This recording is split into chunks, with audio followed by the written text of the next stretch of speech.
সমৃদ্ধ ইউরেনিয়াম ইরানের বাইরে কোথাও যাবে না, তেহরান বলছে। এই ইউরেনিয়াম সমৃদ্ধ করা নিয়ে যত বিপত্তি, ইসরায়েলের ভীষণ ভয় যে এই ইউরেনিয়াম সমৃদ্ধ করতে করতে এক পর্যায়ে পারমাণবিক বোমা তৈরি করবে ইরান, বা পারমাণবিক অস্ত্র তৈরি করবে। সেটা নিয়েই এখন যুদ্ধ।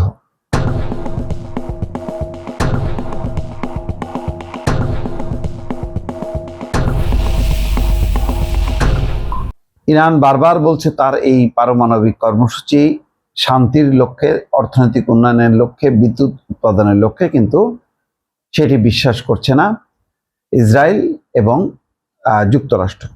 আর সেই কারণেই একতরফা একটা যুদ্ধ চাপায় দিয়ে এখন যত রকম গোলমাল। এখন যেই চুক্তি হতে যাচ্ছে তার অন্যতম শর্ত হচ্ছে যে ইরান তার পারমাণবিক কর্মসূচি স্থগিত রাখবে আর ইউরেনিয়াম সমৃদ্ধ করতে পারবে না। সেখানে ইরান বলেছে আচ্ছা ঠিক আছে, আমি স্থগিত রাখবো 3 থেকে 5 বছর, আর যুক্তরাষ্ট্র বলছে 10 বছর। এই নিয়ে দর কষাকষি চলছে। এমনকি যদি এই ইউরেনিয়াম, ট্রাম্প দেখলাম বলছে যে এই সমৃদ্ধ ইউরেনিয়াম কি হবে, এটা যুক্তরাষ্ট্র এবং তেহরান মিলে এটা তারা ঠিক করবে। কিন্তু ইরান পরিষ্কার বলছে যে নিজেদের সমৃদ্ধ ইউরেনিয়াম দেশের বাইরে পাঠানোর বিষয়ে কোনো ধরনের সমঝোতা হয়নি বলে সাফ জানিয়ে দিয়েছে ইরান। এই বিষয়ে যুক্তরাষ্ট্রের করা দাবি প্রত্যাখ্যান করে ইরান বলেছে তারা এমন কোনো প্রতিশ্রুতি কাউকে দেয়নি।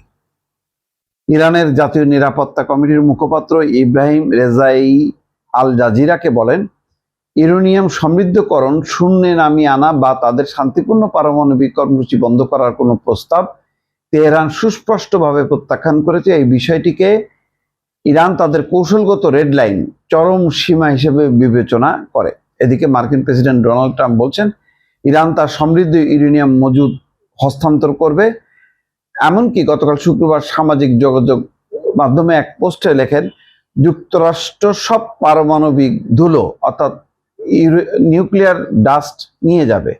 ট্রাম্পের এমন দাবি নাকচ করে দিয়েছেন ইরানের পররাষ্ট্র মন্ত্রণালয়ের মুখপাত্র ইসমাইল বাঘাই। দেশটির সংবাদ সংস্থা তাসনিম নিউজকে তিনি বলছেন যে সমৃদ্ধ ইউরেনিয়াম আমাদের কাছে ইরানের মাটির মতো পবিত্র, কোনো অবস্থায় এটা কোথাও হস্তান্তর করা হবে না। আইএ অর্থাৎ আন্তর্জাতিক পরমাণু শক্তি সংস্থার নির্ধারিত মানদণ্ড অনুযায়ী ইরানের 60% পর্যন্ত মাত্রায় সমৃদ্ধ 400 কেজির বেশি ইউরেনিয়াম মজুদ রয়েছে। পারমাণবিক অস্ত্র তৈরিতে প্রায় 90% সমৃদ্ধ ইউরেনিয়াম প্রয়োজন, এখন আছে 60% পর্যন্ত। এই হচ্ছে পরিস্থিতি। মাঝখানে দেখলাম যে রাশিয়ার কাছে বিক্রি করে দেবে। আসলে ইরান তার অবস্থানেই থাকতে চায়, ইরান মাথা নত করতে চায় না। আর এটা নিয়েই যুক্তরাষ্ট্র এবং ইসরায়েলের যত আপত্তি, এই নিয়ে বিরোধ। তবে এই ইস্যুকে কেন্দ্র করে ট্রাম্প যে কথা বলছে তার সাথে একমত না ইরান। এখন কোনটা যে আসল, কিভাবে চুক্তিটা হবে, বলা হচ্ছে আগামী সোমবার চুক্তি হতে পারে। সোমবার চুক্তি হলে তখন কোন শর্তে কতদিন পর্যন্ত স্থগিত রাখবে, কিভাবে আবার সেটা ওপেন করবে, তার একটা বিস্তারিত খসড়া নিয়েই শেষ মুহূর্ত পর্যন্ত আলোচনা চলছে। আজকে শনিবার, শনি রবি, আজকে কালকে এই দুদিন আলোচনার পর সোমবার সম্ভাব্য দিন তারিখ ঠিক হয়েছে ইসলামাবাদে। তখনই বোঝা যাবে যে আসল ইরানের যুক্তি কি, বা ইরানের অবস্থান কি, আর আমেরিকার অবস্থান কি। দর্শক।